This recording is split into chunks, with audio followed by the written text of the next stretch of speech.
Hello and welcome back to Confrontation. Yesterday was the second and last day of the eCash conference here in Electronic Cash Conference here in Prague. I'm still here. I'm flying out this night.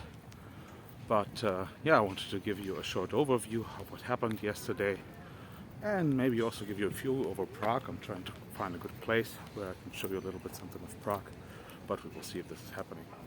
So what happened yesterday? There was, of course, the speech of Amaury Sechet. Probably have already seen it. I also posted actually his announcement that he did. Of course, if you have not already heard about it, then you probably have seen the eCash price spiking yesterday. The reason of that was the announcement of Amaury Sechet that Avalanche will go live on eCash mainnet on 14th of September. I think it was 12 o'clock. You can check out the video. I posted it. Audio is horrible because I had to pass my phone on and I could not put any microphone in. So yeah, sorry for that. But you still can hear it. I think it's very good. Very good news. That means Avalanche is finally happening on eCash. I think this is amazing news. Yeah, Amaury was talking also in his speech generally about eCash, gave a technical overview, also let's say like a more strategic overview of eCash. So it was altogether very interesting. Then there was Alexander Gori. I hope I didn't butcher your name now. He was talking about his experience in Saipan implementing blockchain technologies and crypto and Saipan for real applications. It was a very interesting speech. He basically is currently working on a kind of access coin, or basically a coin that allows you to access different services, and only through this coin you can access these services. His idea is basically that this might be able to push crypto applications or crypto implementation further when there are services that can be only acquired by having that specific coin. So actually you're lucky I found a place where you can have a short view on Prague. So let's do it. Okay, let's get back to crypto. So this was the speech of Alexander.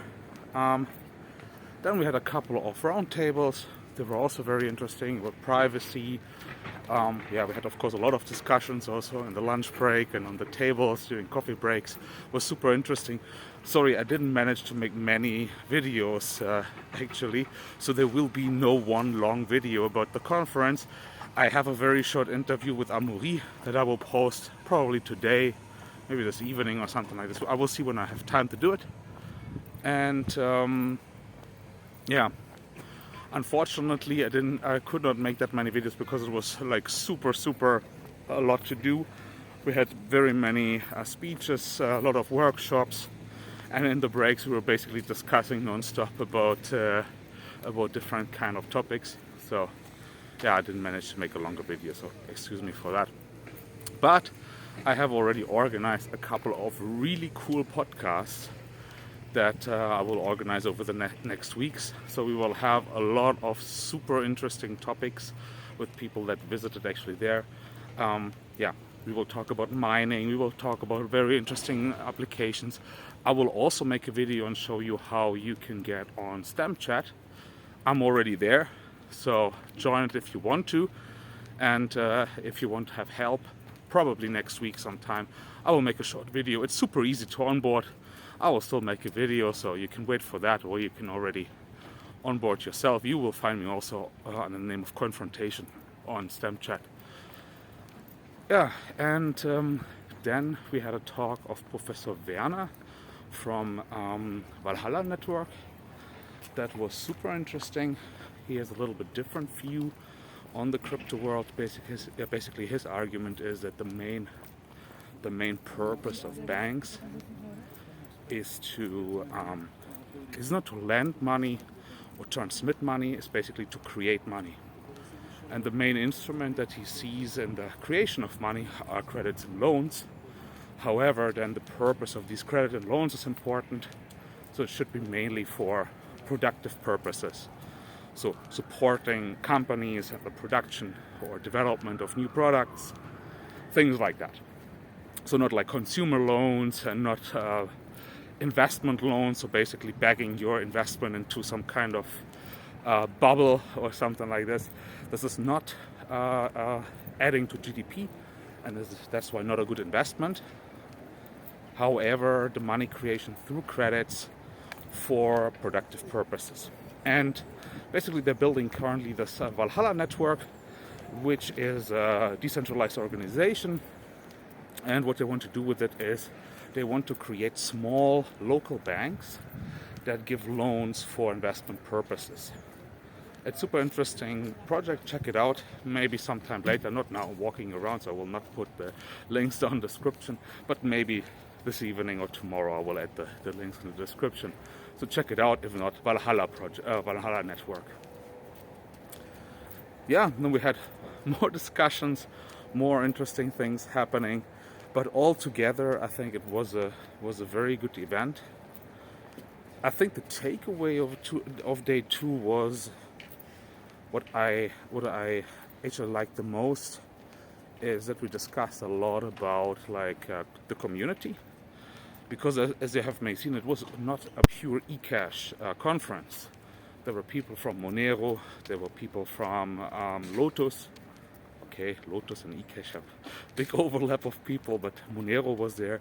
There was some people from Bitcoin Cash. So it's really becoming a community that is bigger than eCash, and I think this is a good thing because we're basically working all on the same, right? It's not we have the same goals. This is basically what it boils down to. We want to create payment system or basically a world in which we support freedom, we support peace, we want to have the ability to live in prosperity, and this is what we're all working on. What is the exact technical implementation of that? In the end, doesn't really matter, right? Is it eCash? Is it Bitcoin Cash? Is it Bitcoin, Ethereum? For all I know, it could be Doge or Shiba Inu. It doesn't really matter as long as it fulfills the purpose. And I think this is the most important thing there, that we all work together to reach that goal. And I think one important part of that goal is, of course, entrepreneurship. Because to make crypto blockchain successful, we need, of course, business, a market, right? There has to be a flourishing market. There have to be services that people outside of the crypto world want to use, want to pay money for. And I think this is the thing that we actually should concentrate on, to build actually a flourishing market around that. The technology is fine, and I think it's great that people are working on, but this should not be the focus in the future. It should be really on entrepreneurship, on building businesses on blockchain that have real value for people outside of the crypto world. Yeah, there was also a very good talk from Kai, from his part of the Monero team, and they're currently making also investment fund called, I think, Tech and Capital. I'm not sure if I say the name of the company now right. I will also link it down below if I can. And there will be basically a venture capital fund that will invest in blockchain projects, but also in markets that are usually underfunded from institutional investors, because they're usually on some exclusion lists, like for example drugs, psychedelics, weapons, nuclear power. I don't know. There's many things that could be excluded by companies because it doesn't fall in their policy, social, ecological, whatever policy. And they will basically focus on these kind of companies to give them support, capital support, to build their businesses. I think good approach. It cannot be. There's a lot of businesses that do interesting stuff that maybe fall roughly in these categories. They're doing nothing illicit, they're doing nothing criminal, They just want to build a better future, and they cannot get funding because unfortunately some aspect of what they're doing is falling under these exclusion terms. So I think it's also great work. So if you have an idea, that might be also a good opportunity to reach out to them. They're currently raising still the fund, so there's no money in yet. They have already, of course, some investors which put the money on the table, but the fund is not yet closed fully, so they will probably not yet invest. But yeah, you can keep it in mind if you have a cool project and you think it's worthy of funding, and you have reached already a certain maturity, then you can reach out to them as well. Taking Capital, I will put the link in the description later, sometime below. So yeah, check them out.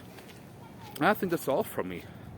So wait a little bit for the video of Amaury, of the interview with Amaury Sechet. As I said, a couple of upcoming podcasts will be. Actually, next week I will have also one podcast with somebody that has nothing to do with the eCash world. That will be super interesting. I'm also looking forward to this. You will see what it is. So stay tuned, and I will see you next time. Bye.